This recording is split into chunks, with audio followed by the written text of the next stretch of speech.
अस्सलाम वालेकुम, क्या हाल है। मैं उम्मीद करता हूँ कि आप सब खैरियत से होंगे। मैं भी बिल्कुल ठीक हूँ। तो आज हम बात करेंगे कि आज हमने मदऊ किया हाशिम भाई को। Thank you very much. और ये मेरे साथ यहाँ पे रहते हैं इस डॉम में। हम माइंस में रहते हैं, जैसे कि आपको पता होगा। तो आज हम बात करेंगे कि क्या आप बैचलर के लिए जर्मनी आ सकते हैं और क्या आप यहाँ पे आके जर्मन में अपने बैचलर्स कर सकते हैं। तो बिल्कुल आप कर सकते हैं। आप अंग्रेज़ी में भी आके यहाँ पे कर सकते हैं और जर्मन में भी कर सकते हैं। अब चूँकि बहुत कम लोग इस पे वीडियोस बनाते हैं कि आप किस तरह आ सकते हो जर्मनी में बैचलर के लिए, और वो भी जर्मन में। तो इसलिए हमने सोचा कि हम आज इस पे वीडियो बनाएं, क्योंकि हाशिम भाई जो हैं वो ख़ुद इसी तरह हैं। वो अभी यहाँ पे बैचलर्स कर रहे हैं ना कर बैचलर्स कर रहे हैं जर्मन में। तो ये हमें इसके बारे में बताएंगे। तो हाशिम भाई क्या हाल है, खुश ठीक हो? ठाक। First of all thank you very much कि आपने मुझे अपने चैनल पे इनवाइट किया। आपने नया नया चैनल खोला है तो लोगों तक आप इंफॉर्मेशन दे रहे हैं, तो I am more than happy to share the information with other Pakistani. And मेरा नाम हाशिम है, मैं पंजाब से हूँ और मैं 2.5 साल पहले जर्मनी आया था। और मैं अभी जर्मन टार्ट प्रोग्राम में बैचलर कर रहा हूँ। और आपका भी कौन सा कोर्स है बैचलर में? मैं बैचलर ऑफ मॉलिक्यूलर बायोलॉजी। तो ये बैचलर ऑफ मॉलिक्यूलर बायोलॉजी कर रहे हैं जोहानिस गुटेनबर्ग यूनिवर्सिटी, जिसमें मैं भी पढ़ रहा हूँ मेरे प्रोग्राम में। तो सबसे पहले हम बात करेंगे कि आप जो जर्मन टॉट प्रोग्राम्स हैं बैचलर के, उसके लिए आप किस तरह आ सकते हैं यहाँ पे। तो इसके बारे में हमें यही बता सकते हैं। तो सबसे पहले हम जब एफएससी कर लेते हैं पाकिस्तान में, तो उसके बाद हमें क्या करना होगा कि हम यहाँ पे आके अपना बैचलर कंटिन्यू करें। तो उसके 2-3 तरीके हैं इंटरमीडिएट के बाद जर्मनी आने के। पहला तरीका है कि आपने इंटरमीडिएट के बाद लैंग्वेज सीखनी है, ठीक है। लैंग्वेज सीखने के बाद लैंग्वेज के लेवल होते हैं, जैसे A1 A2 B1 B2 C1 तक होते हैं, ठीक है। और C2। C2 भी होता है। तो आपने B2 तक लैंग्वेज करनी है, जर्मन लैंग्वेज। तो उसके लिए पाकिस्तान में काफ़ी इंस्टीट्यूट हैं प्राइवेट, जहाँ पे आप कर सकते हो, और आपको एंड पे एग्ज़ाम देना पड़ेगा गोइथे इंस्टीट्यूट में, ठीक है। तो आप एग्ज़ाम वो B2 करने के बाद आपने अपनी ट्रांसक्रिप्ट लेनी है इंटरमीडिएट की, और आपने अपना लैंग्वेज सर्टिफिकेट लेना है। और आपने जर्मन की जो सबसे मेन यूनिवर्सिटीज़ हैं, कम हैं, तकरीबन 20-22 यूनिवर्सिटीज़ हैं जो स्टूडेंट को लीग ऑफ़र करती हैं। तो अब स्टूडेंट को लीग क्या है, ये 1 साल का कोर्स होता है, ठीक है ना। आपकी 12 साल की स्टडी होती है पाकिस्तान में, लेकिन जर्मनी में 13 साल की होती है। तो आपने जो 1 साल को बैलेंस करने के लिए आपने एक एक्स्ट्रा साल इंटरमीडिएट का इधर करना होता है, जिसमें सब्जेक्ट्स होते हैं। फॉर एग्जांपल अगर आप प्री मेडिकल से आ रहे हो तो आपके बायोलॉजी, केमिस्ट्री, मैथ, और आप फिज़िक्स पढ़ोगे। अगर आप प्री इंजीनियरिंग से आ रहे हो तो आप मैथ पढ़ोगे, और उसके अलावा मतलब कि उसके लिहाज से सब्जेक्ट्स होते हैं, ठीक है। तो आपको एक कंडीशनल लेटर देगी यूनिवर्सिटी जर्मनी की, आप अपने B2 की बेस पे और अपनी जो इंटरमीडिएट की ट्रांसक्रिप्ट की बेस पे आप अप्लाई करोगे। यूनिवर्सिटी आपको एक इनविटेशन लेटर देगी, ठीक है ना। वो इनविटेशन होगा कि आपने वहाँ जाके यूनिवर्सिटी इंट्रेंस एग्ज़ाम देना है, और उसकी बेस पे ही आप वीज़ा अप्लाई करते हो। उस इनविटेशन लेटर की बेस पे इधर आके फिर आप एग्ज़ाम देते हो, एग्ज़ाम पास करते हो। आपको वो जो 1 साल का कोर्स होता है उसमें एडमिशन मिलता है, वो 1 साल का कोर्स करते हो आप। और उसके बाद FSC जो एंड में एक एग्ज़ाम होता है, जिस तरह हमारे बोर्ड का एग्ज़ाम होता है इंटरमीडिएट का, वो एग्ज़ाम होता है, ठीक है ना। उसे FSP बोलते हैं, स्टार्टिंग परफॉर्म, वो आपने देना है। उसकी बेस पे आप कहीं भी अप्लाई कर सकते हो पूरे जर्मनी में, ठीक है ना। तो वो इस तरह है, जिस तरह जर्मन स्टूडेंट के पास वो होता है, आपके पास भी वो आ जाएगा। ये एक तरीका था। तो इसको मैं थोड़ा ब्रेक डाउन करना चाहूँगा कि आपको पाकिस्तान में क्या करना चाहिए और यहाँ पे आप आके क्या करेंगे। तो पाकिस्तान में यही है कि आप जो है आपको लैंग्वेज करनी पड़ेगी जर्मन, वो आपको पाकिस्तान में ही करनी पड़ेगी। तो उसके बाद आपको टेस्ट देना पड़ेगा, जिस तरह कोई मास्टर्स के लिए आता है यहाँ पे तो वो आइल्ट्स देता है, आइल्ट्स जो कि ब्रिटिश काउंसिल कंडक्ट करती है। और आप अगर यहाँ पे आ रहे हैं और आपको अगर जर्मन सर्टिफिकेट चाहिए तो आपको B2 सर्टिफिकेट लेने के लिए आपको गोइथे टेस्ट देना होगा। गोइथे एक इंस्टीट्यूशन है जर्मन जो कि आपका टेस्ट कंडक्ट करती है। तो आपको यानी कि वहाँ पे प्राइवेट क्लासेस लेनी पड़ेंगी जर्मन की, वो आप जर्मन सीखोगे, फिर आप वो टेस्ट दोगे, आपके हाथ में जब B2 सर्टिफिकेट आ जाएगा और आपका जब मार्कशीट आ जाएगा इंटर का, तो फिर आप यहाँ पे अप्लाई कर सकते हैं स्टूडेंट कॉलेज के लिए, जिसको प्रिपरेटरी कोर्स कहते हैं अंग्रेज़ी में। तो आप यहाँ पे आके 1 साल प्रिपरेटरी कोर्स करते हो। तो इसके लिए ये है कि ये 2 चीज़ें आपके पास होनी चाहिए, इंटर का मार्कशीट और दूसरा ये B2 सर्टिफिकेट जर्मन का। और फिर उसके बेस पे आप यहाँ पे काफ़ी यूनिवर्सिटीज़ हैं, तकरीबन कोई 20-21 यूनिवर्सिटीज़, मतलब जो जितने भी स्टेट्स हैं उनके जो मेन यूनिवर्सिटीज़ हैं वो ये कोर्स ऑफ़र करती हैं। तो इसके लिए आप अप्लाई करते हो, वो आपको एक इनविटेशन लेटर देते हैं। वो एडमिशन लेटर से डिफरेंट होता है, लेकिन वो भी एक तरह से उसके बराबर का ही होता है लेट से।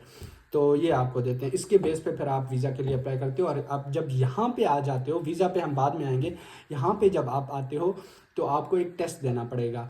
वो टेस्ट इसलिए दोगे कि आप बाद में किस प्रोग्राम में जाना चाहोगे, बैचलर में आप कंप्यूटर साइंस में जाना चाहोगे, इंजीनियरिंग में, मेडिसिन में, जिसमें मर्जी जाना चाहोगे, तो वो आप टेस्ट दोगे, वो आपको पास करना होगा। फिर आपको उसी कोर्स के लिए जिसमें आप आगे जाना चाहेंगे उसके आपको सब्जेक्ट्स पढ़ाएंगे।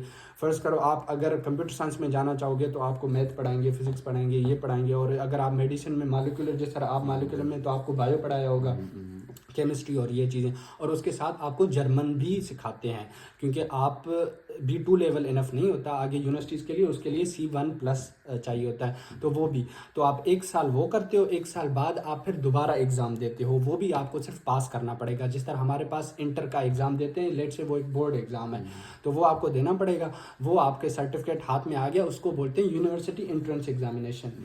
वो आपके पास आ गया, तो उसके बेस पे आप जिस यूनिवर्सिटी में आए उसमें भी, और जितने और यूनिवर्सिटीज़ हैं जर्मनी में, उनमें आप अप्लाई कर सकते हैं बैचलर्स के लिए। और वो फिर आपकी जर्मन टॉट प्रोग्राम होगी टोटली।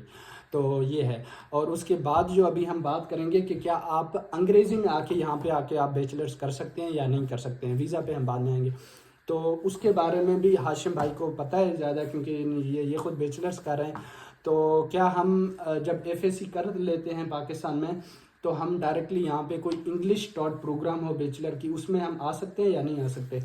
जी, तो ये पहला ऑप्शन हमने काफ़ी क्लियर हो गया होगा, ठीक ने कर दिया। तो दूसरा ऑप्शन है इंग्लिश स्टार्ट प्रोग्राम में।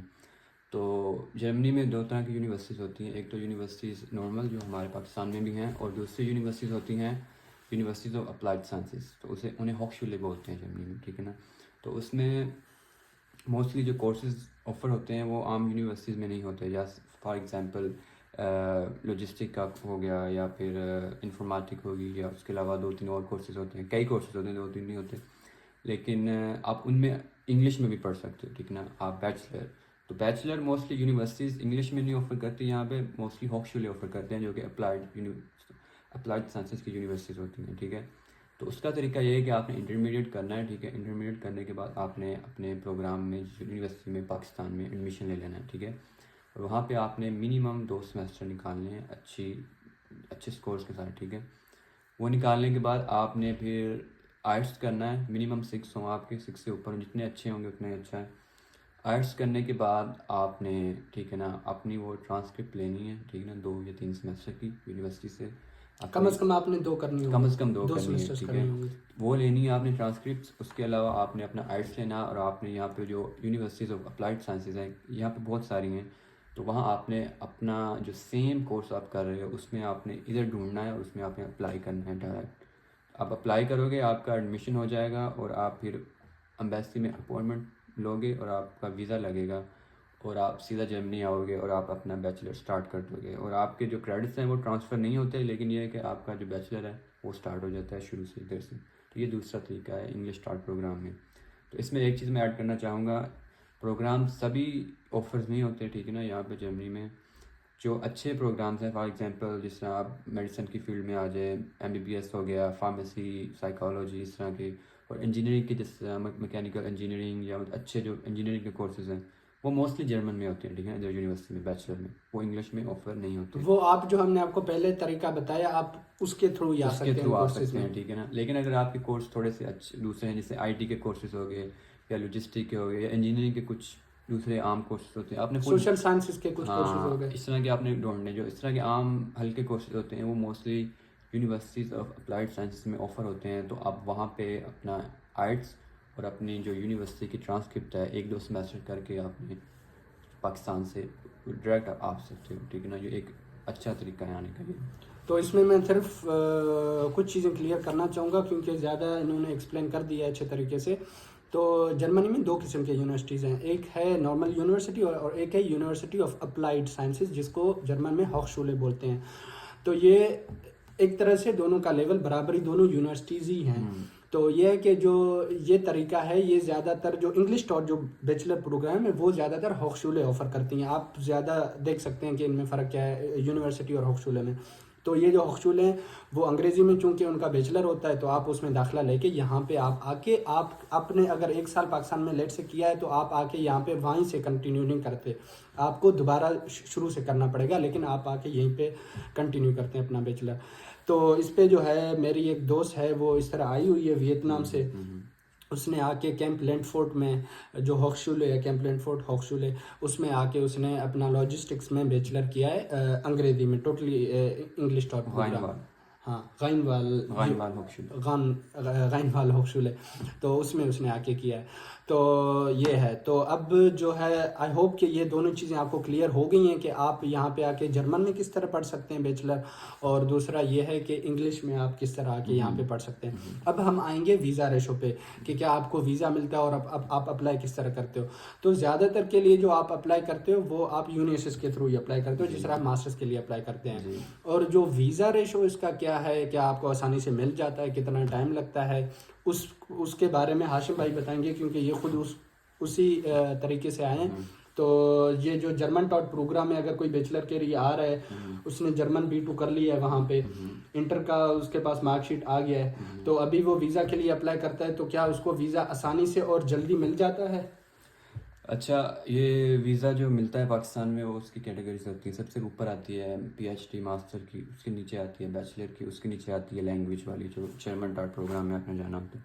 तो प्रायोरिटी मिलती है सबसे पहले PhD वालों को या मास्टर वालों को, उसके बाद बैचलर वालों को, उसके बाद मिलती है एंड पे लैंग्वेज वालों को। ठीक है, मैं लैंग्वेज वीज़े पे आया था और मुझे 10 माह बाद मिला था, अपॉइंटमेंट मिली थी। ठीक है ना, अब थोड़ा सा चेंज हो गया, आई डोंट नो कि कैसे चलता है, लेकिन उस वक्त मुझे इस तरह मिली थी। आप कब आए थे? 2021 2022 में के एंड में। तो ये है। और एक चीज़ मैं थोड़ी सी ऐड करना चाहूँगा, 2-3 और तरीके भी हैं जिस तरह मैं आया हूँ। आप अगर B2 तक लैंग्वेज नहीं कर सकते, ठीक है ना, आपको A1 A2 करें। ठीक है, A2 करने के बाद आप जर्मनी में कुछ प्राइवेट इंस्टीट्यूट हैं, ठीक है ना, जो आपको स्टूडेंट के लिए या 1 ईयर का जो प्रिपरेटरी कोर्स है वो करवाती हैं और लैंग्वेज भी करवाती हैं। ठीक है ना, अगर आप पब्लिक में नहीं जाना चाहते तो आपको फ़ी देनी पड़नी है, जो तकरीबन 4,000 से लेकर 10,000 तक जाती है। ठीक है ना, वो यूरोस। ठीक है ना, अगर वो आप पे कर सकते हो तो आपको किसी किस्म की कोई भी आपने टेंशन नहीं लेनी पड़ेगी, ना किसी किस्म के एग्ज़ाम देने पड़ेंगे आपको।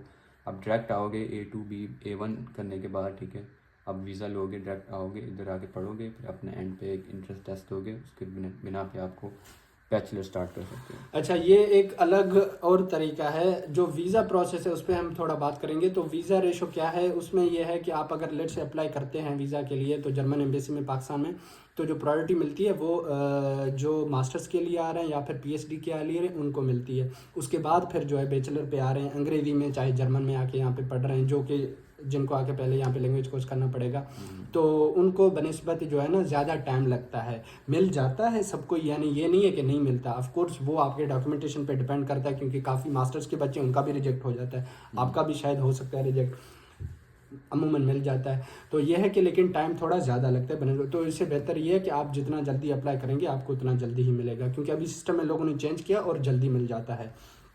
तो अच्छा, अभी जो हमने जैसे कि पहले बोला है कि आपको पाकिस्तान में लैंग्वेज करनी पड़ेगी, फिर आपको गोएथे टेस्ट देना होगा, आपके पास B2 सर्टिफिकेट आ गया जर्मन का, फिर आप यहाँ पे आके फिर आप दोबारा 1 साल लगाओगे, कोर्सेज पढ़ोगे, फिर यूनिवर्सिटी एंट्रेंस एग्जामिनेशन दोगे और फिर आप यूनि में जाओगे।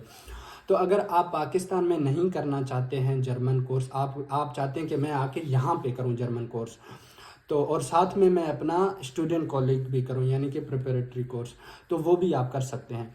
लेकिन उसके लिए आपको यहाँ पे कोई प्राइवेट लैंग्वेज इंस्टीट्यूशन ढूंढनी होगी, वो यूनिवर्सिटी की तरफ से नहीं होगी। जिस तरह आप हमने पहला तरीका बताया कि आपको वो यूनिवर्सिटी ऑफर करती है, ये एक प्राइवेट इंस्टीट्यूशन होगी, तो उसमें आप आके अपना 1 साल लैंग्वेज करोगे, साथ में प्रिपरेटरी भी कोर्स करोगे, और फिर आप यूनिवर्सिटी एंट्रेंस एग्जामिनेशन दोगे और फिर आपका हो जाएगा। तो इसकी यह है कि ऑफ कोर्स ये महंगा है, पाकिस्तान में अगर आप करते हो तो वो सस्ता है, लेकिन उसके लिए भी आपको जर्मन A1 से या A2 आपको चाहिए होगी, ये एम्बेसी की रिक्वायरमेंट है। अगर आप चाहते हैं आप आके यहाँ पे अपना करें लैंग्वेज कोर्स B2 तक, लेकिन उसके लिए भी आपको कुछ गोएथे सर्टिफिकेट लेनी पड़ेगी पाकिस्तान में A2 की, क्योंकि ये जर्मन एम्बेसी की रिक्वायरमेंट है।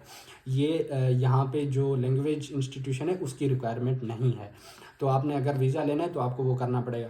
तो बेहतरीन तरीका ये है कि आप वहीं पे ही B2 लें और फिर आप यहाँ पे आके प्रिपरेटरी कोर्स करें यूनिवर्सिटी में।